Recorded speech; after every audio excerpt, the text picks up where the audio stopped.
new state treasurer for the state of South Carolina, Converse Chellis. I thank you for that introduction. And Katrina, appreciate y'all having me. Thank y'all very much.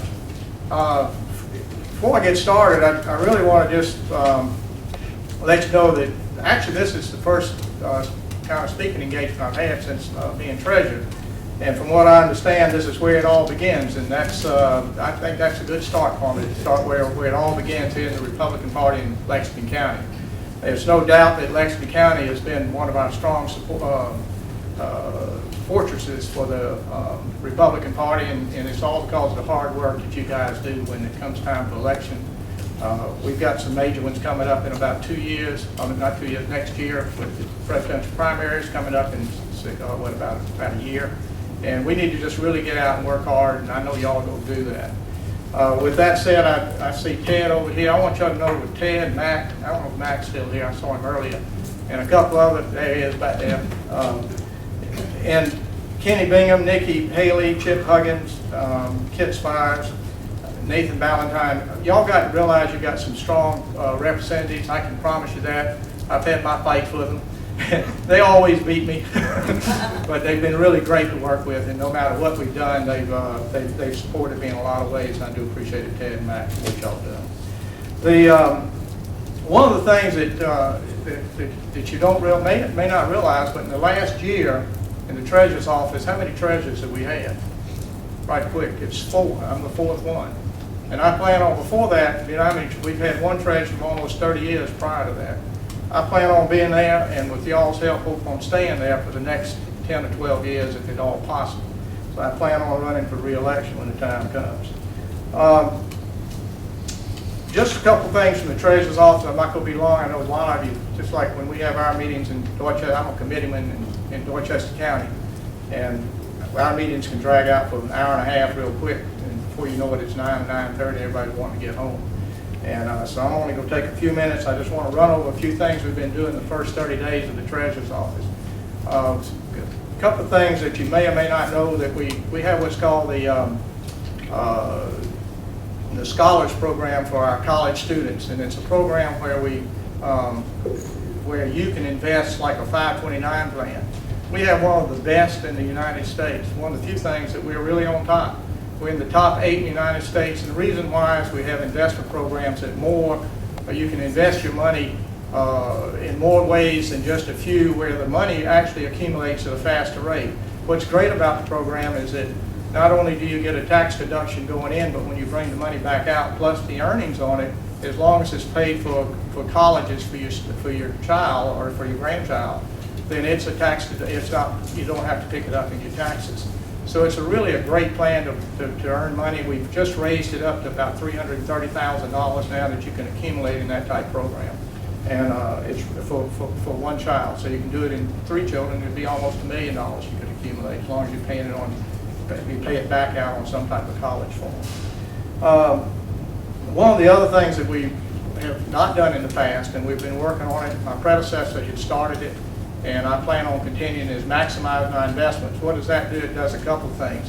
We've got a COLA task force going on. COLA and Ted and Mac, both of y'all know how, when I was in the legislature, how hard it was every year on state retirees of what they were going to get, whether it's going to be a cost of living adjustment or not. Well, there's some really major problems with our retirement plan in terms of giving COLAs every year. The retirement plan itself is solid, but when you look at giving COLAs, it's not as solid. So we have a task force. We've got about 15 people working on that task force, and I've been meeting with each one of them individually from anywhere from 30 minutes to an hour and a half. Some of them have come up with some extremely good ideas, and hopefully we can come up with something that we can take back and that everybody can buy into. The key to it is buying in. If not everybody buys in, then you're going to have the same arguments every year after year. So once we can get the buy-in, and then we can go forward with it, hopefully the legislature will take it forward from there. And it may help our COLA situation so we can become even stronger. One of the other things that we do is the unclaimed properties. I don't know if y'all know much about the unclaimed properties. You probably see a little bit on TV occasionally or here.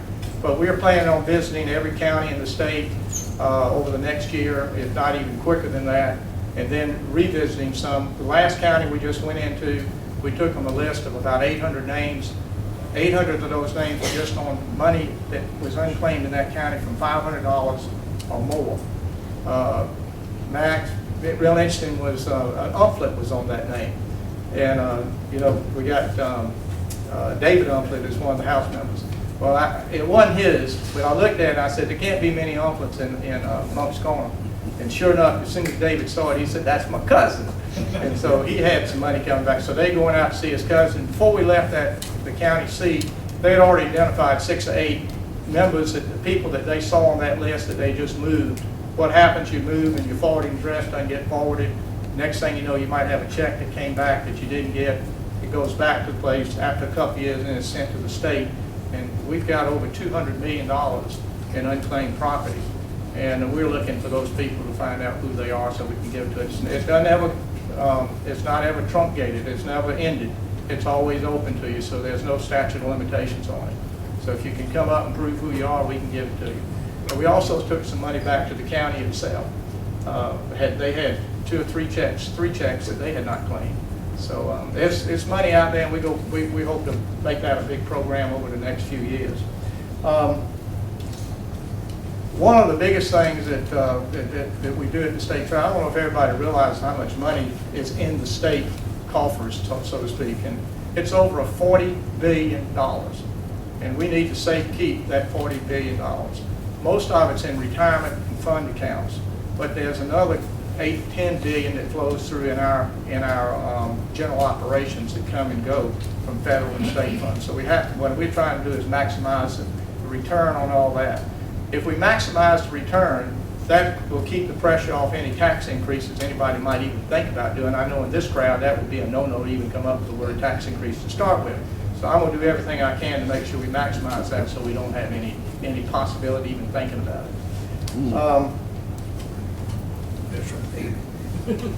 The one last thing to close, and then I'll, if I don't know, questions or any, should have any, okay. Last thing here is that we lost one portion of our AAA rating out of the 3 agencies that give the AAA rating. We just dropped down 1 notch. That's really going to be tough to get back, but we're going to work hard to see if we can't get that. So, and one of the ways we can do it is raise our investment portfolio a little bit.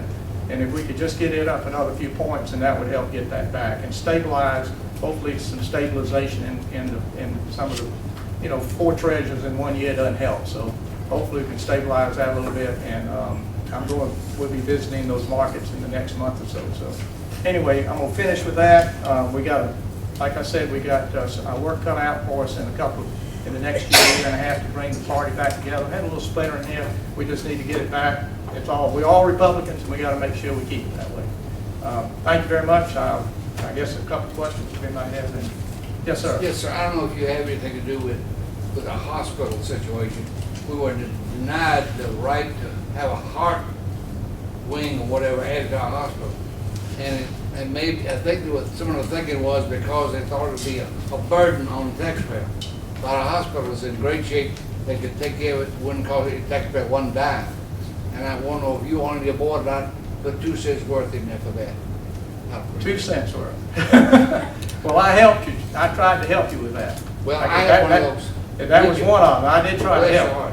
And but as far as anything else, now that I'm not in the legislature, I can't help you anymore other than if they want us to do something, I'll be glad to help. Well, the governor and you good friends, and he was one that killed it last night.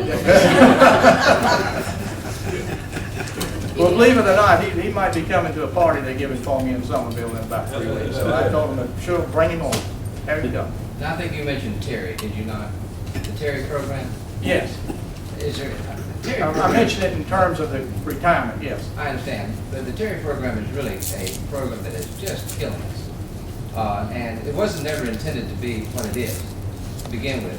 Is there any talk to possibly discontinue Terry so that we can get back on a strong footing? Terry has created a nightmare from the standpoint of financial obligations to the state taxpayers. So what are we doing to try to eliminate Terry as it is? Right now we're looking at an $8 million bill to attorneys who bought it to gain some strength for the Terry people who are getting Terry right now. But what are we doing to try to alleviate that problem? Well, it's interesting you ask that question there, because I'm coming from the same school you're coming from, and I thought the Terry program was definitely hurting us. 2 years ago, or this past year, I think it's 2 years ago, we actually fixed it. And I was talking to one of our, not the actuary herself, but the person who hires the actuaries to check the Terry program out. They said right now, if we do away with the Terry program, it would actually hurt our system. It would actually cost us money. What we did a couple years ago is that we changed it where they have to pay into the system now. And when someone goes into Terry, if they go down and sit and make a calculation of, well, that's a good or a bad thing, generally speaking, they find out it's not a good thing. So we basically have solved the Terry program without doing away with it. It's there if somebody wants to use it, but at the same time, we've minimized any cost to the state. I thought the same thing until I got some of those numbers that being the treasurer, they were glad to provide them for me. Any other questions? Well, thank y'all very much. I do appreciate y'all having me here tonight. If y'all don't mind, I might slip out in a few minutes with y'all.